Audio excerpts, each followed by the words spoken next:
Hey everyone, welcome to the channel. If you like these videos and want more, be sure to subscribe.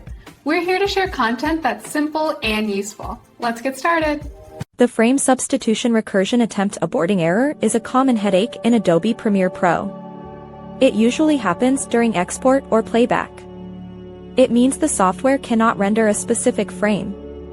This often points to a corrupted clip or a hardware issue.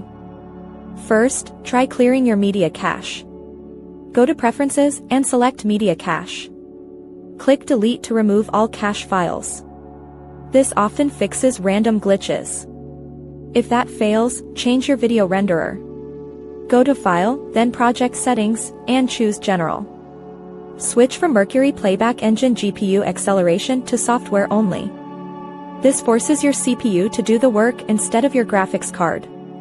Sometimes a specific file is the culprit. Find the exact timestamp where the error occurs. Take that clip and re-encode it using a tool like Handbrake or Adobe Media Encoder. Use a stable format like H.264 or ProRes. Replace the old clip in your timeline with the new one. Always check your graphics card drivers. Outdated drivers cause many rendering errors.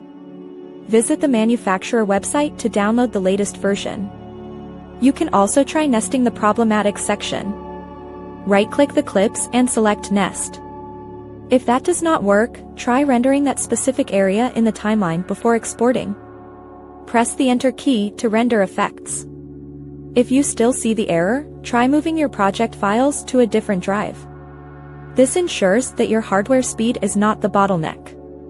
These steps should solve the recursion error and get your project back on track. If the issue persists, consider checking for conflicting plugins or effects that might be causing the crash. Thanks so much for watching. If you liked the video, tap the thumbs up, hit subscribe, and ring the bell so you don't miss anything new. See you next time.